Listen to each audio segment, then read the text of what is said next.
now tuned in to the SD Experience Sports Podcast. Welcome to SD Experience Sports Podcast. We're back again. I'm your host, Shamir. Co-host right here, Ellis. We got a special guest here today. A lot of you know him as Mo, but we're really going to get to know more as Claiborne, Shreveport, Louisiana. In the 2012 NFL Draft, the Dallas Cowboys select Morris Claiborne, defensive back, LSU.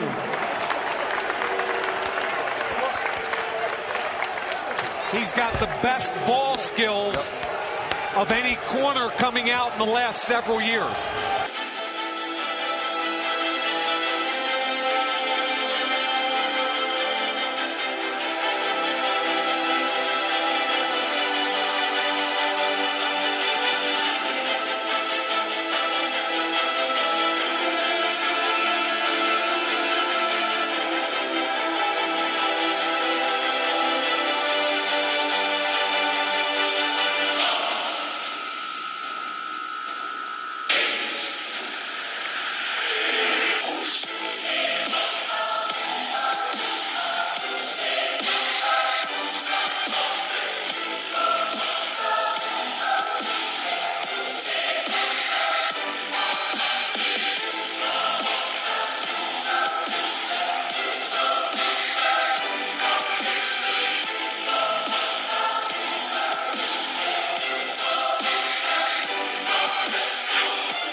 Claiborne, only the second interception for the Dallas Cowboys this season, first of Claiborne's NFL career.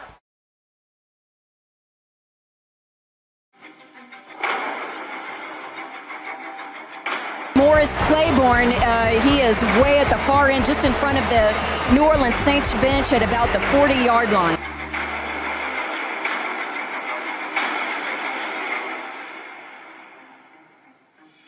In the beginning, it was a long, dark road, lonely.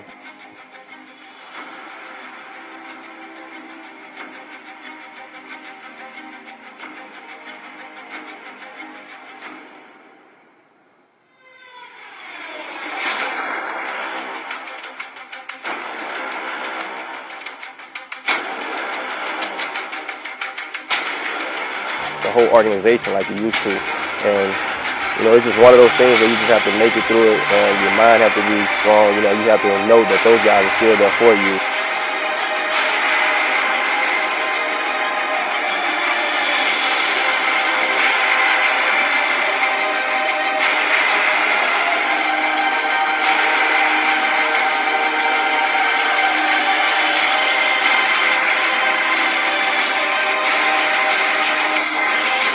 One of the greatest. A lot of people don't even know, Mo, boy, can hoop. Y'all know him as a football player, and he's won Super Bowls, he won championships. But we know Mo as a hooper at Fat Paul, and we're gonna get to know his childhood and get to know him as an individual outside of sports. So, Mo, take us back a little bit. Where you grow up, and how it all start for you, bro? Man, it all started. Well, first of all, man, thank you guys for having me, man. Yes, pleasure, thank you guys for taking the time to travel and have me on your show, man. And, when you gave me this opportunity, when Spud reached out to him, I was like, I wouldn't miss this. You know what I'm saying? I think it'd be fun. Especially from the talk that we had just through text. Yeah. You know what I'm saying? I couldn't wait to sit down and talk with y'all for real. Okay. But it all started for me in Shreveport, Louisiana, Queensboro, Louisiana. Tell them about Queensboro, bro. For a person who's never been to Queensboro before, paint the picture. What does Queensboro look like? What's the environment? What kind of mindset do you need to have to even think about making out of Queensboro? At the time when I was coming up, man, you had the typical hood, as it say, like in everywhere in the world that that you have places that's not a lot of money into it, what it's gonna look like, and even though you have, like some of the big hospitals and the Independence Stadium and all that right around there, it's still not generating the money and you know that it need to be. But that's a whole nother subject. But that's where I come from, you know, and gun violence, drugs, you know, whatever people thought that they can do to make a living on their end, you know, that's the type of stuff that was going on, you know, and me coming up, I was kind of that kid where everybody kind of knew like, oh, he gonna do something, like for sure, like I know he gonna do something. So they kind of always like kind of push me away from certain things, or you know, even when you know I go into the heart of Queensboro on Sundays, Atkins Park, and go hoop. You know what I'm saying? Like I know for a fact when I go here, I don't really have to worry about nobody bothering me, you know, and stuff like that. Cause down there, everybody on this court is pretty much like protection everywhere. Like they love you, right? You know what I'm saying? So I kind of had that going for me. And plus, I wasn't the kind of kid, you know what I'm saying, go around disrespecting people or nothing like that. You know, I've always shown people the type of respect that I would want back. You know, so I always had that going for me, man. I always worked. You know, I worked constantly, even when my whole idea was to outwork everybody around me. Like that's what used to motivate me coming up. Like I figured at a young age, like if I be better than everybody around me, they gonna come get me. Cause I know if you good, they coming. No matter where you at in this world, if you good, you got something awful, somebody coming to get you if they need that. You know what I'm saying? So I always motivated myself on, you know, being better than everybody around me. Like I'm gonna do whatever it takes. So when they sleep, I'm gonna be up. You know what I'm saying? So when most kids would sleep, I was up. You know what I'm saying? Early in the morning time, in the summertime, 5 o'clock in the morning, I'm waking up stepping over Spud and, you know, all my other homeboys. I'm waking up stepping over them like, hey, look, I'm finna go running. You coming? Man, you better. It's too early in the morning. They shutting me down. You know what I'm saying? So I got on go running. I'm by myself. You know what I'm saying? Like the kids that's going to summer school in the summertime, they, Morris, like, why is you crazy? Like, what you doing there running? Like, what? Cause they couldn't see what I was seeing. You know what I'm saying, man? And it started like that. I used to do stuff like that when I was in elementary.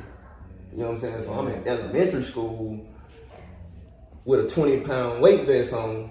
Programming yourself for the future. You know what I'm saying? And don't nobody even know that I got a 20-pound weight vest on through the whole day of school. That's on under my uniform. You know what I'm saying? Cause I ain't doing it for a show or nothing like that. I'm doing it cause I know, shit, next week I'm trying to dunk.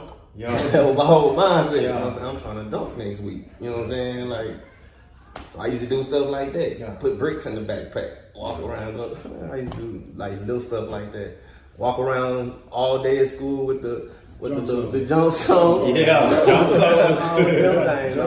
all had them jump songs. For real, man. Down the street with them. Man, what? Man, I'll tell you one thing to school, man. What the hell you wearing? Jumping shoes.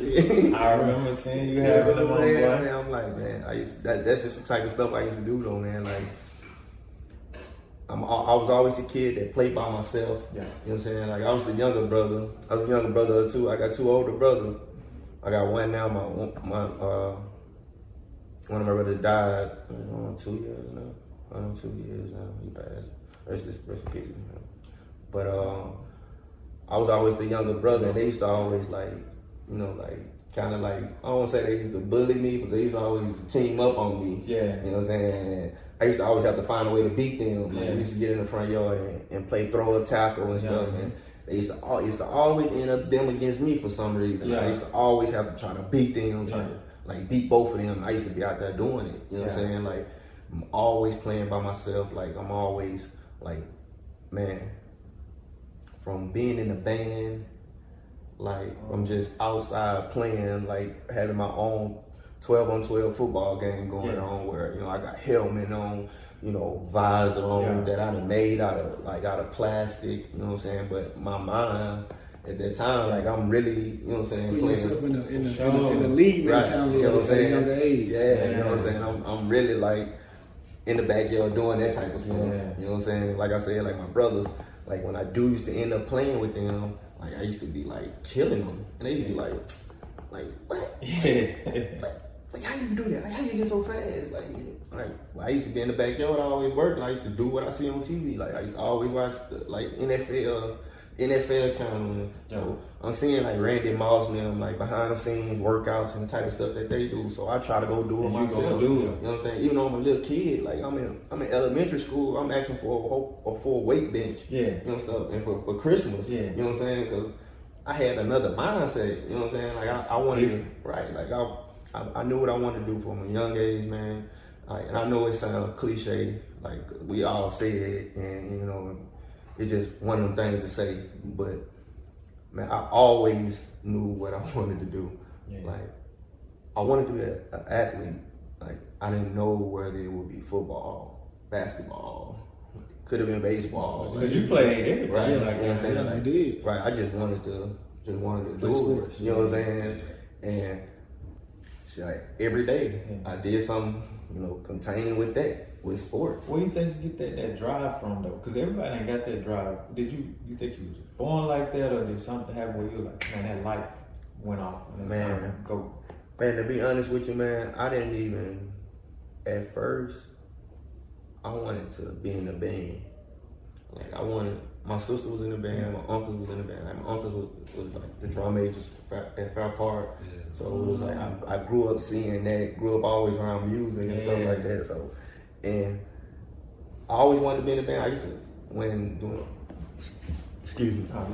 during the summertime when they doing you know, you got football going on, you got bands going on, right? Yeah. Shit, I'm over there with the band. Yeah, like, it was live. I was in the band too. Man, I know. I ain't thinking about what they got going on over there. When I was a little kid, man, my uncle used to walk in the house after band practice.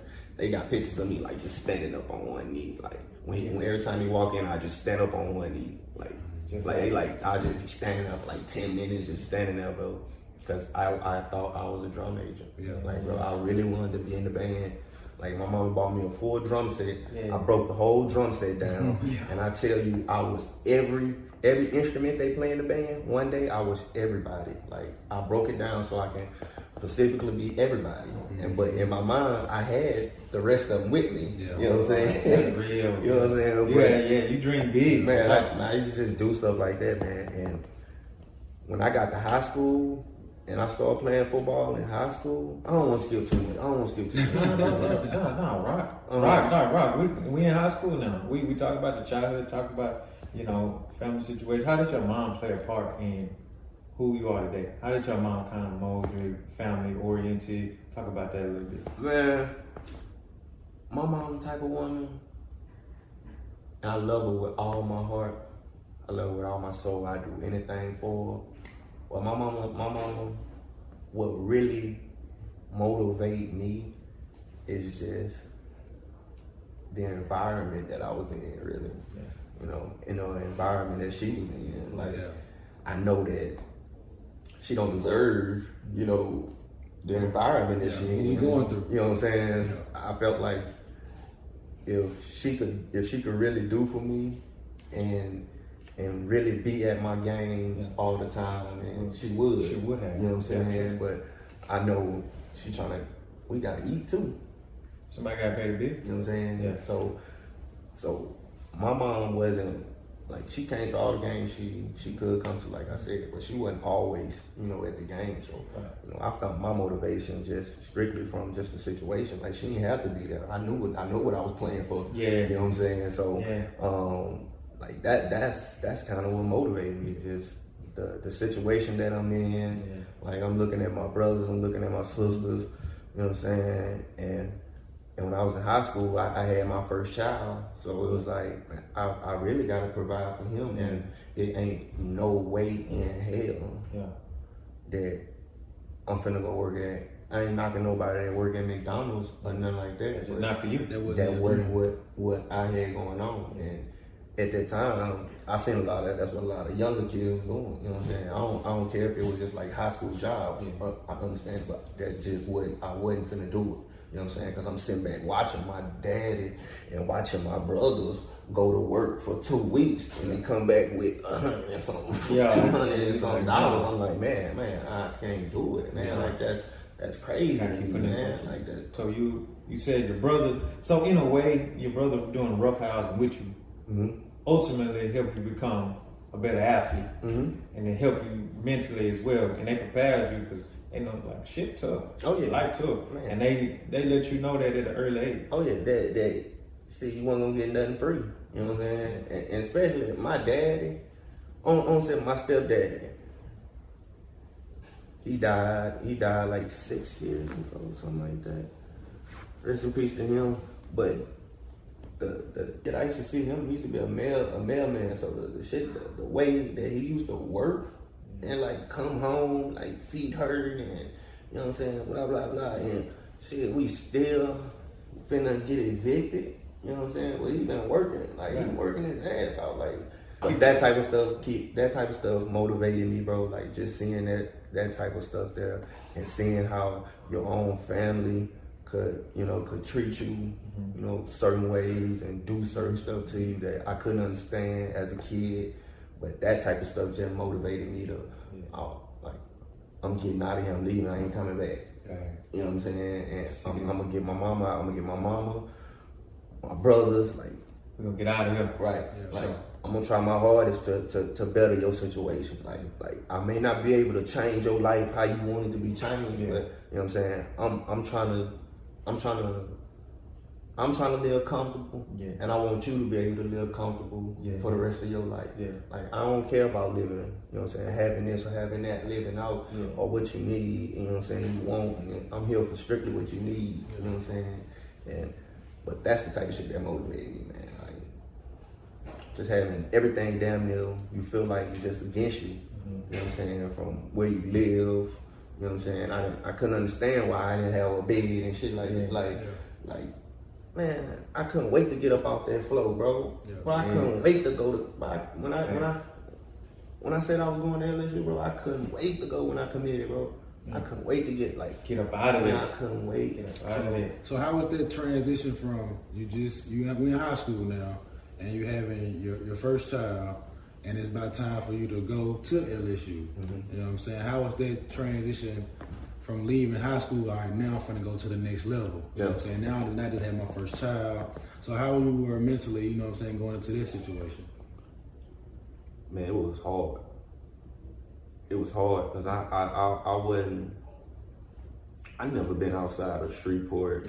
You know, for that, besides like AAU trips or something, you know what I'm saying, just for the weekend. You know what I'm saying? I ain't never been gone that long, you know what I'm saying? So when I first got there, it was kind of hard because I was in the summertime and I was by myself. Like, it wasn't too many people on campus or nothing like that. And I just had my son, and I remember sitting down having a conversation. I want to say it was with my dad at the time. But I was asking him, like, why can I can't go because I got a baby on the way. Like, I got to stay here. And, you know what I'm saying? I ain't got to find something else to do, you know, to take care of the baby. I can't go play no football. And then they was like, you crazy. Like, what you talking about? Like, this is your best opportunity, you know what I'm saying, to take care of him and be able to have money to say. I'm like, wow, I got to go to school. But my mind at that time was just straight on money, you know what I'm saying? Like, I'm finna go to school, I ain't finna get paid for that, you know what I'm saying? Like, I'm trying to get some money, I need to change this, you know what I'm saying? Now. Like right now. But they convinced me of sticking with it and staying, and I stayed with it. And when I first got there, like I said, I was there by myself, and man, it was times when I had to I had to go to Burger King and buy like the Whoppers. Is it the Whoppers at Burger King? The little dollar Whoppers? Man, I had to buy them, man, for the week. You know what I'm saying? Just so I can have something to eat, you know what I'm saying, every single day. Wow. You know what I'm saying? Because they ain't had the stuff at the calf and stuff ready, my numbers or none of that ready. And it wasn't like I was a 5-star recruit coming in, you know what I'm saying, and nothing like that. So it was like, I said, really, you just a regular student until you proved yourself over there. You know what I'm saying? So you had to go through it, you know what I'm saying? And man, it was the hardest.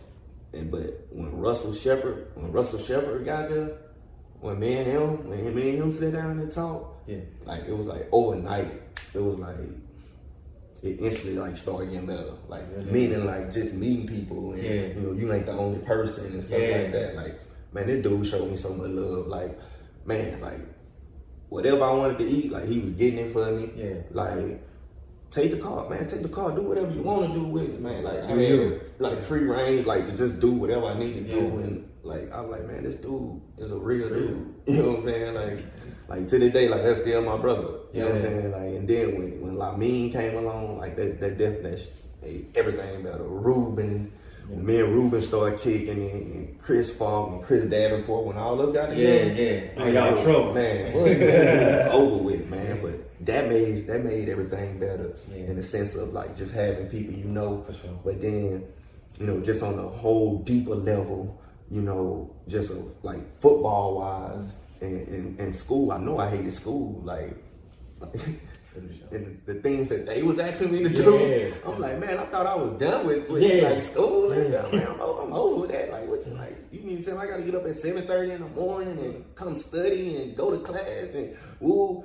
And then as soon as I get out, I got to go right to practice, and then after practice, back over there and study. And I said, man, y'all got it. I can't. Ain't nobody gonna wake you up. Well, you know, nobody gotta go in there and do it yourself. You know what I'm saying? Like everything is on you. You know what I'm saying? So when nobody gonna wake me up or do that right there. So in my mind, I'm free. I can do whatever I want to do.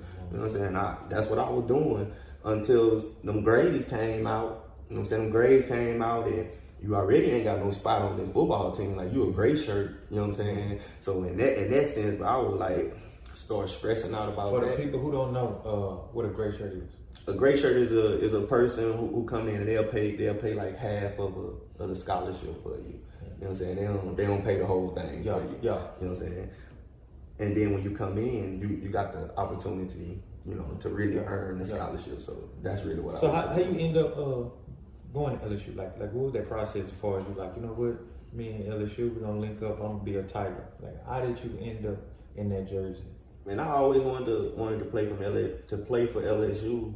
Ever since Ronnie Prue, Shreveport Swift, like them dudes made me want to go to LSU. You know, when I got to Fair Park and I seen them guys working out, I'm like, that's what I want. Like, this has got to be part of my life. You know what I want. Like, I want to look just like these dudes right here. Like these dudes, man. I'm a ninth grade. I'm skinny. What these dudes yoked up, bro. Like. I don't know what. Even like little Tony, you remember Tonio Sings? Yeah, I know Tonio. Man, even Tonio Sings start walking out. He shortest thing. Man, shout out to Tonio Sings, man. But he yoked up, bro. I remember I got up under the ball. Like I said, I used to watch the NFL channel. So I used to see Randy Moss like get on the bench with like 10-pound dumbbells. And he'll just be doing it. So that's the first thing I did when I got in the weight room. Like I went and laid on the bench. Got the little 10-pound. I think they were 5 pounds. I started lifting them up. But the whole weight room started laughing. I was the only 9th grader in there. Everybody else was 12th graders. LB was number? It was a football team. Okay. It was a football team. Okay. Man, it wasn't nothing but NFL and college was in there at the time. Yeah. So it was running. Stroman had all these people in there. Yeah. So I'm like, this is what I want. All them boys, they just bust out laughing at me, bro. Like, bro, what is you doing? Bro? I'm like, bro, I'm working out. Especially Singster was on my ass. Yeah. Like, what is you doing? Yeah. You can't lift nothing. I'm like, what you mean? Like, I thought weights is weights. Yeah. You know what I'm saying? I'm just lifting. In my house, all I got is 25. You know what I'm saying? You know what I'm saying? So they were like, don't worry, we're going to get you right. They laughed at me, but they all took me in after that. Like, they laughed at me, but they were like, we're going to get you right. Like, you know what I'm saying? You became family for sure. Oh, yeah. Off the top, man. I wanted to ask you, since you kind of talked about 9th grade, let's take you back to Fat Park. I know we're talking about LSU. Let's go back to Fat Park. You 9th grade. You coming on campus, you know, you playing multiple sports. Bro, hooping. Then you come into a championship first year, don't it? Yeah. Bro, running. You know you got to run it about the team. You already know. Everybody needs to know about the squad. How that season went. Man, first of all, you already know we had some dogs. But y'all had dogs too. Yeah. Man, first of all, man. Those was the best. Back then, those games. In the Fat Park game? You forget not being able to get in. You couldn't get in after 4 p.m. If you wasn't there by like 4, already lined up, you're not making it. But then with the girls' game, you went there like 2 hours. You got to be in the girls' game waiting on that. man. So, boy, and that's what I say. You got to tell it from your end because everybody know the Huntington perspective. Yeah. But from a Fat Park perspective, no one's ever really hurt. Yeah. Man. Running through that guy seems to. KY would go through the squad, bro. First of all, coming into that situation, like I was strictly like football. I was, you know what I'm saying, football, but they knew I could play basketball. Yeah. You know what I'm saying? But it was like really before I knew that I was like, before I even tried out, I was already pretty much on the starting the varsity team. Yeah. You know what I'm saying? Before I even do. You know what I'm saying? That ain't common. Man, and cause it's gotta be like Coach Preston. He gotta be some type of genius. Yeah, he already knew. He already knew something. Yeah. You know, was gonna be up. So it was like he was already planning ahead of time. Get to the gym. We at home. This playoff game. It's packed in here. Like the first playoff game, like you can't sit. Everybody's standing up. You know what I'm saying? Man, I get in there. I'm already still hearing like people who chuckling, you know, like they, you know what I'm saying, they on me. Like I keep hearing, I hear Ronnie in the corner. I could hear Ronnie so vivid. Like every time he said something to me, it was like, slow down, like calm down, like you got it, just calm down. Like he just kept saying stuff like that. Like, but the first half, man, I stunk it up. Everything touched my hand. I shot it. Like, I remember seeing Spud like, Morris, calm down, like slow. Like everybody just kept saying, slow down. Like, what is you doing? Bro? I was stinking it up, bro. Like I almost blew the game for us, bro. And we come from halftime, going to halftime. Like I said, Coach Preston, the genius he is. Like this man never raised his voice at me. Like he never like yelled at me. Like you got to do this and do that. Like he was just always the same dude. Like, ooh. Calm down, do this, do that, calm down. Like they just mostly calm. Came in the second half, gave him 21, something like that. Gave him like 20 or something. Ended up winning the game. After that point right there, I knew how to handle it. That was the first playoff game. I was thrown right in that fire like that. I knew how to handle it after that. I had to learn quick though. You did. Man, I had to learn something. Fly. In the second half of that. By the second half, I was on a whole nother level. I'm talking about round two on that. Man, what? But that's just that team, man. I mean, just playing against y'all, man, we knew we was finna have to battle. Like, them was some of the toughest weeks of practice. Like, leading up to y'all games in practice was some of the hardest weeks, some of the most running I've ever done in my life around that gym, bro. Bro, I'm talking about one of the most physical practice we ever had. Like, it really get dirty in practice. Like, we really, like, have, like, the scout team boys, they really get it. Like, we really throwing each other around, like, really bumping, like. Y'all gotta get it. Like, man, we already know what we finna face. You know what I'm saying? Especially down in that paint area. You know what I'm saying? We already know what we finna do. You know we finna go down now. You know what I'm saying? And if we let you get any type of move, step on anybody, it's over with. You get in the paint, it's done for, man. Done. Bro, man, you kind of bring up high school basketball, so I got to take you back to this one memory that, you know, we can't forget as Raiders. Airline. We at Airline. You probably don't remember, but we remember. Airline. Because you took something from us. You took something from us, bro. Hey, let me hurt us. You hurt me. Let me walk you through our huddle. So Coach Jones drawing up a play, you know. I'm going to paint the picture for everyone. Coach Jones drawing up a set, and it's so many seconds left on the clock. It's under a minute. We have the ball. We taking the ball out on half court, and you know we finna try to score. My dad, I think y'all down 1. I think y'all were probably down 1 at the time. I'm gonna say it's about 20 seconds on the clock or something like that. We inbound the ball. Point gets the ball. I go to the corner. I think Ellis. I'm in the other corner. Yeah, Ellis go to that corner, and we was about to get into the set. We just waiting. We was waiting. We just waiting. We were actually waiting on the call because the signal to go. We were waiting on our go. We just waiting. So we like, all right, big. We think, we straight. One thing we got to do is kind of like hold, like we already up, so we kind of just good. You know, I see the ref. He 1, he 2. And what happened after that, kid? What happened? You gotta run it. You gotta run it because this is a moment that a lot of guys still remember. From you being, I don't even know if you were playing the point, but I know you was guarding. You weren't guarding me. You were guarding me. I think we was in like a I think we was in man-to-man. Yeah, He said grab a man. Y'all had to go man, y'all were down. Yeah. Freshman was like, Brady hey, said grab a man. He said grab a man, and I think Censor said you get Terry. Or something like that. He said, you get Terry. Matter of fact, Censor was guarding me in the corner. Censor had me. And I get maybe Censor know. I don't know what Censor know. But shit, he knew what he was talking about. When, man, you get the ball. I mean, you rip Terry at half court, bro. And Terry was finna set up the set and run the signal. Before he gave the signal, bro. I don't know you. Bro, I swear. You read. Bro, I swear to you, bro. It was like Terry was moving in slow motion. Like, I don't know if it was just the way I was reading it at the time or how I was seeing it, but it was like I remember before we walked out the huddle, Censor said, catch it when he throw it down. Soon as he said, catch it when he throw it down. I said, we were just walking off. Like, after we broke the huddle, we were walking off. He said, catch it when he throw it down. I said, I got you. And it was like I was just waiting on him to throw it on the ground. I was just waiting on it for it to leave his hand. You were timed. I was timed. That's all I was waiting on. I was waiting on for it to leave his hand. I wasn't worried about him running around me. Nothing like that. Because I knew he was gonna dribble in front of me before he take a move and go somewhere else. We talked about all that in the huddle. Like with Preston, all us talked. We talked about all that in the huddle. And I was just waiting on that ball to hit the ground. So when I come in there, I was just waiting on it to fall to the ground. And when that be left in hand, I just hit it to the back. So then you tap it.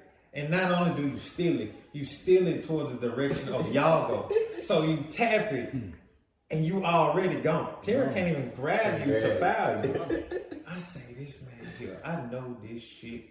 Then he dunked it. And he dunked it off one. I went for with two hands. He dunked and in buzzer beat. Game over. I say, and not this fucking buzzer going on while he's still hanging on. I'm still in the corner like, looking at the big one. He on the rim, the buzzer off. Did you just see what just happened? He just stole it. The refs, they doing this. Game over. Everybody get off the court. I say, this motherfucker on the rim. Bro. The buzzer going off. Bro, that moment in time is still slow motion. Bro, I remember like it was yesterday, bro. I remember that whole day.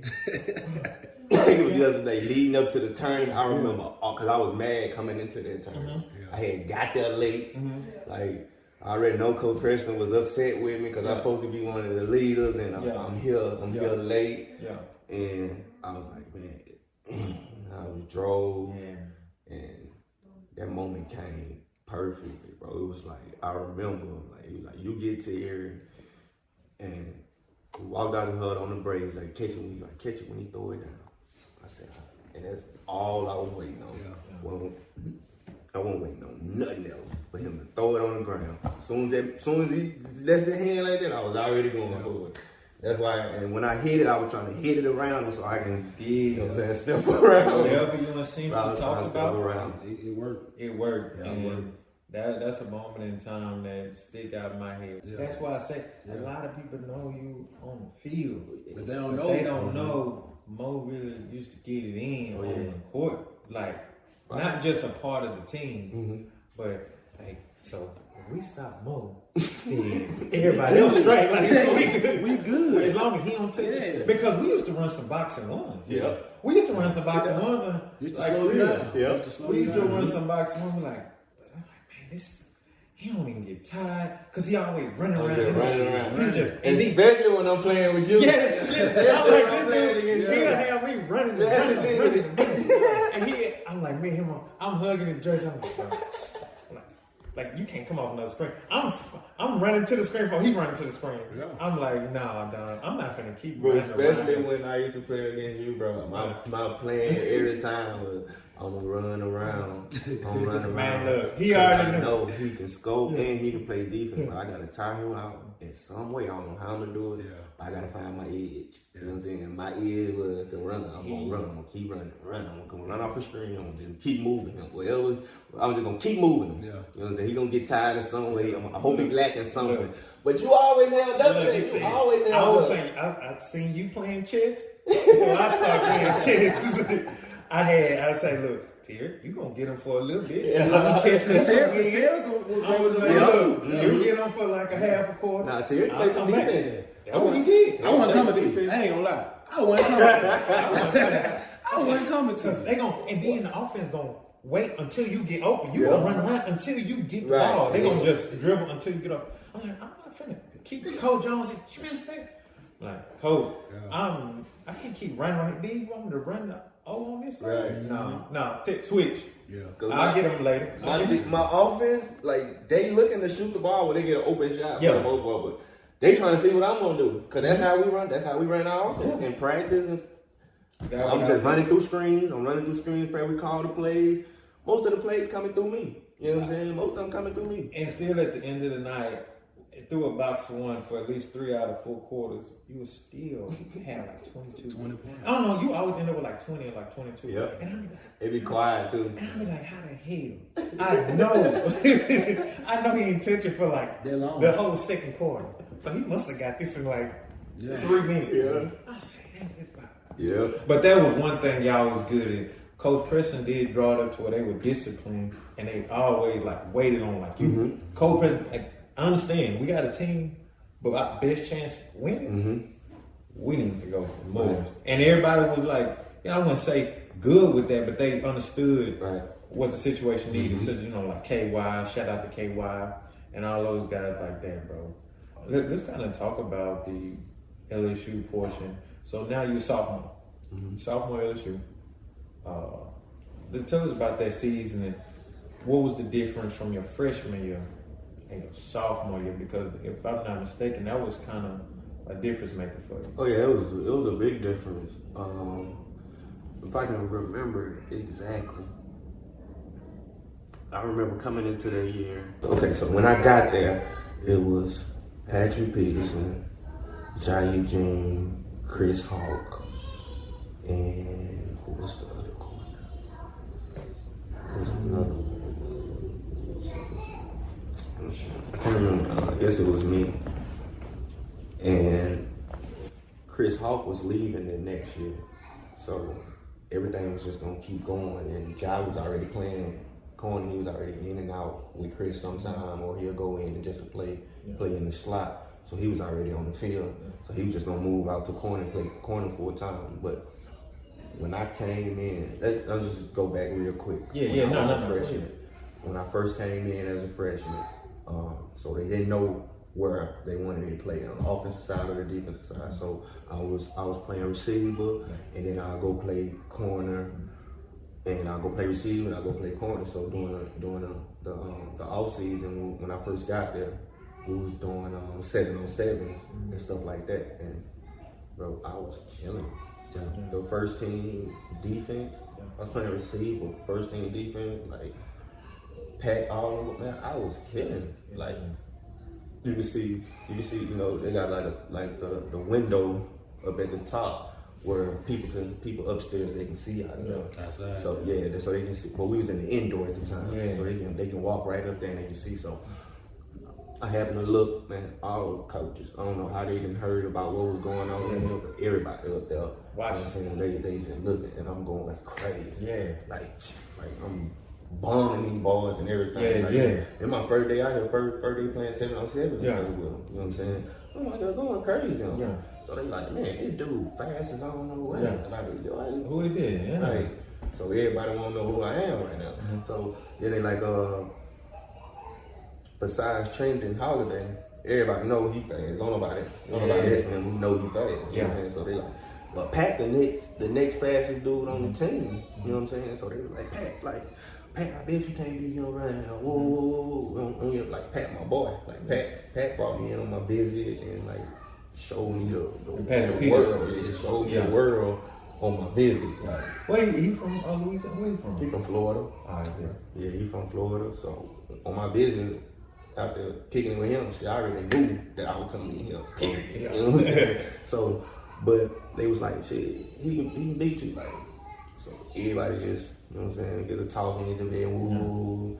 You know, we shake hands like, bro, like, you my boy, man. I'm gonna have to beat you. That's what he told me. Like, yeah, I'm like, yeah, I got you. You know what I'm saying? I know what it is. Like, they don't understand. I'm fresh out of winning the 100 dash and track. Yeah. You know what I'm saying? I'm fresh off of that right now. So I'm in that track mindset right now. Man, I killed Pat. Man, man, yeah. Yeah. Everybody. Now everybody like, oh. That boy. So that race with you and Pat, that opened some doors for you. Oh yeah, they're really, you know what I'm saying? And with the players and everything, like they knew like he got something, you know what I'm saying? We don't know what it is right now, but just on the 7-on-7 games. In his race, he got something you know what I'm saying? So I could tell the coaching staff, like they started finding stuff for me. Like they started trying to find ways to put me on the field. That's why they had me at receiver and then at corner. Yeah. Like Coach Miles was like, he called me he kept calling me in his office like keep going on both sides for me. Like we haven't decided for you yet. Yeah. But I had already picked defense myself. So Yeah. like, that was my quickest chance of playing. Nobody in front of me. There's so many receivers over here right now. I know. So I'm finna go. Right, I'm going over here to go play. So I can play. Right. Like, so, and they was like, man, just keep going, please. Like, we don't know where we want to put you. Like, they started trying to make more plays for me on the offensive side, like pitches and tosses for me. Like, just trying to get you the ball, right? Yeah, trying to see what I can do with the ball. So I started making so many plays on defense. Like, man, I'm talking about, I don't know what it was, bro, but I was like hot. Like, it was just practice, bro. But I was making interceptions everywhere, bro. Like, I was coming down, like, hitting the tight end for like 1 yard game or 0 yard. Yeah. Like, man, it was like, man, I was. It's everywhere. It's everywhere pretty much. And he was like, you know what? Like, I just stay over there. Like, I can't do nothing else about it. Just stay over there. You play defense. I appreciate that. It went from there. Yeah. But like even in them times, bro, it got hard. It got so hard, bro. I thought about quitting, bro. It was like I thought about going home. You know what I'm saying? Like get homesick real quick. You know what I'm saying? I wanted to go home so bad. Like I started just getting depressed with football because I didn't know where I was gonna play, and I wanted to play. You know what I'm saying? I'm so used to playing. You know what I'm saying? Where I come from, and it's like I feel sorry now. It's like I don't feel useful. You know what I'm saying? It's like because I got all these dudes that in front of me, like just as good as I am. You know what I'm saying? You gotta, in a sense, sit back and wait your turn. You know what I'm saying? Until that right door opened up for you, and just sitting back, man, it was hard, bro. Like you walking around, you knowing what you can do, but you know what I'm saying? It's like it's just hard, bro. It's like you, like I said, like you want to go home, bro. But like, even when I go home, you know what I'm saying, I'm seeing my homeboys, my friends, like they doing the same stuff that they were doing when we was in school. You know what I'm saying? So I'm like, okay, the first time I saw it, I'm like, oh, okay, that's cool. You know what I'm saying? They just chilling. We back together. We, you know what I'm saying? We my boy. I left, come back. They doing the same shit. Hello. Come back, same thing. I'm like, oh, I ain't never going back. Oh man, ain't nobody on the same. You know what I'm saying? These people doing the same stuff. You know what I'm saying? Like you can't be in that environment. I can't do that, man. I can't do it, man. I ain't going back, man. I'm gonna stay up here. I'm gonna really focus in on what I'm doing. Really focus on football. So the time that I get from to go home with, I'm gonna pretty much cut that down. You know what I'm saying? I'm gonna take some time to stay here by myself and, you know what I'm saying, get myself right and work out and stuff like that. And then I'll spend a couple of days at home and just be right back for them. You know what I'm saying? So I started taking that approach to it. Just, you know what I'm saying, I'm gonna really work. Like I really had a scholarship to run track too for LSU. Wow. I was so caught up in football and trying to be the best at that. I was like, I ain't gonna even go out there no more. They fast over there too, bro. They fast over there. So I had some basketball scholarships too, though. I was gonna ask you about, what type of basketball scholarships you had. I had a lot of small ones. I had one for Louisiana Tech. They wanted me to play football and basketball. Grambling wanted me to play football and basketball. Nebraska wanted me to play basketball. Oregon State wanted me to play basketball. Yeah, he was giving me full ride for basketball. Yeah. So check this out. So you was getting full ride offers from basketball, but wasn't getting full ride offers for football. So what made you pick football over basketball, even though, you know? Because LSU came. Okay. When I really got that offer from LSU, I was like, it's a big school. It's a big chance of me really going to the league from this school with this sport. That opportunity. You know what I'm saying? With this, basically with this opportunity right here to play football at this school is a better chance for me to have success. And at that time, I saw success as money. You know what I'm saying? I was ready to make some money. I was ready to change, help your family. You know what I'm saying? I was ready to do that at that point. And when LSU came, it wasn't out of my mind. I ain't taking no visit to nowhere else because I ain't need to, because I already knew where I was gonna be at. You know what I'm saying? And I ain't that type of person. I don't like to be around a lot of people. Yeah. You know what I'm saying? Yeah.